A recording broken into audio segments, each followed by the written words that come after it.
Hey everybody, it's Jenny, and I have something different for you this week. I am using as my everyday carry this A5 planner. I am going to alternate between Cocoa Daisy inserts that I cut down from 7 by 9 and printables that I purchased from Lights Planner Action. So I'm going to take this right side of the insert from Cocoa Daisy and I'm going to cut it down from 7 by 9 to A5 size.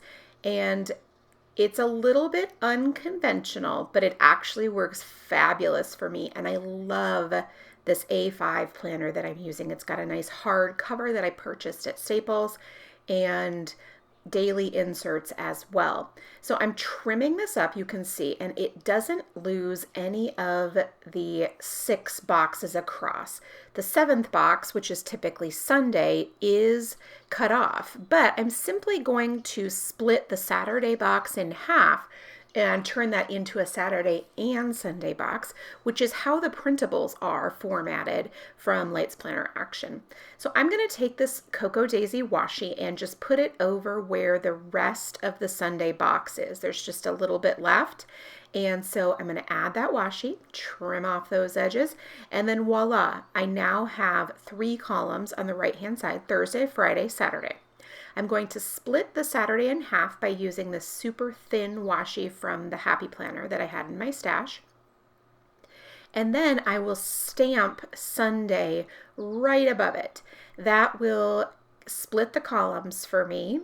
And I think it's going to work out great. I'm absolutely loving this because the columns are 1.5 inches wide. That's actually also true in my Lights Planner Action planner. And it works fantastic. The only thing that this is missing is a notes column, but it's fine. There are so many other ways to do that, especially because I am using daily inserts as well. So you can see I am stamping Sunday right here. This is a stamp set from Cocoa Daisy, and I am priming the stamps because I've never used them before by rubbing them on the back of my hand. That really helps a lot. And I'm going to clean the stamps off by just simply rubbing the ink off with this baby wipe. Baby wipes are a great way to clean your stamps as long as they're alcohol free. It's not the only way to clean your stamps. It's just really super quick and effective, and it's the way that I do it when I'm stamping the vast majority of the time. Okay, so I'm now going to use this roller date stamp and my VersaFine ink to add the dates to my planner because these are undated inserts. It does say Monday, Tuesday, Wednesday, Thursday, Friday, Saturday, Sunday, but it does not have the dates. So I'm just going to add it with this stamp. And I love it. I love the way that it looks. It's got sort of that eclectic, a little bit like industrial, since it's like a library, like an old school library stamp. And I think it looks great. Now I'm going to teach you how to mask a stamp.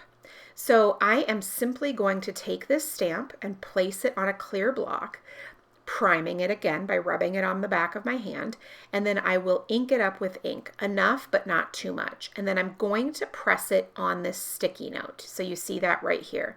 Now I'm going to cut along the outside edge of this as close as I can to the ink.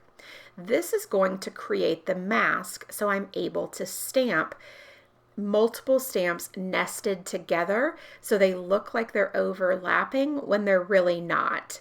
It's a really great way to incorporate several stamps that are just nestled right up next to each other. And I do this quite a bit, and I did this in a floral layout that I did a few weeks ago. So I'll go ahead and stamp right there, even firm pressure, and then I'm going to place that mask right over the top, okay? So now I'll take my fern leaf stamp and ink it up, and then I'm going to stamp it where I'd like it. You can see that it gets a little bit of ink on there, but none on the final image. I love it. I'm super stoked and really into it. Now I'm going to also stamp just this little phrase right here up at the top to finish off this cluster. Now if you have been here a little bit, you have seen that I actually often prime my stamps, even if they're not brand new. It just is one of those extra steps that literally takes no time at all, and it doesn't require anything that I don't already have on hand. pun intended, and I'm then sure to get a great impression when I stamp. So I pretty much just always do it just because, but you definitely don't need to or anything like that. It's simply second nature to me and hurts nothing. So that I've already done my first decorative cluster by stamping up there. Now I'm going to do the second one by placing this houndstooth box down and then layering this hanging plant right on the edge right there. And then I'll also put a little phrase sticker as well. Now I specifically chose the houndstooth because the washi I used earlier was houndstooth, and I wanted to carry that pattern over onto the left hand side also. So it was a great way to add some continuity.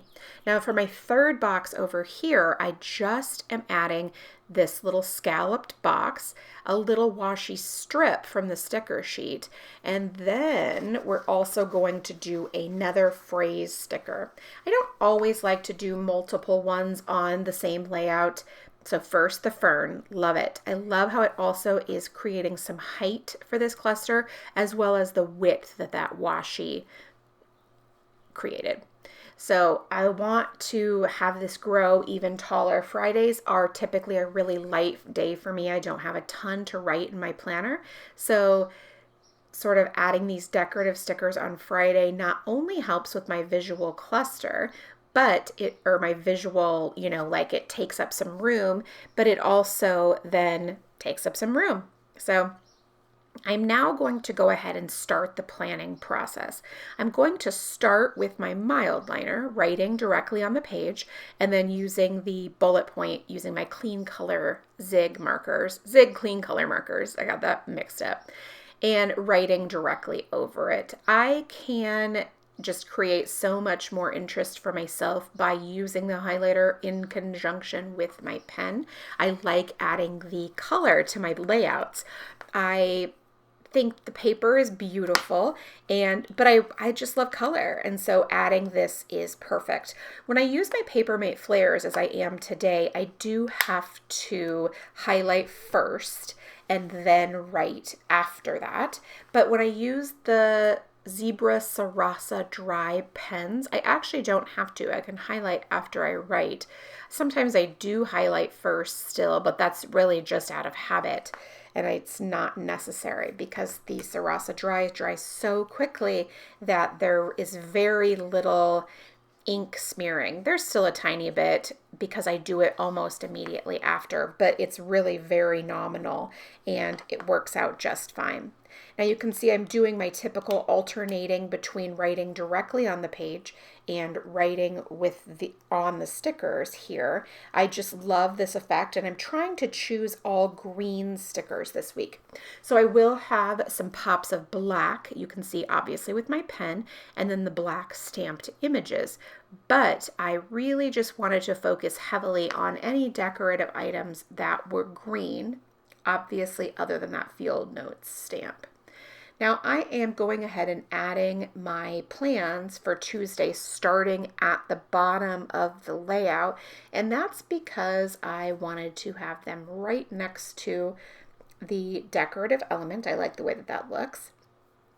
And then second of all, I knew that I would have quite a few things to write, and so I wanted to make sure that I had room.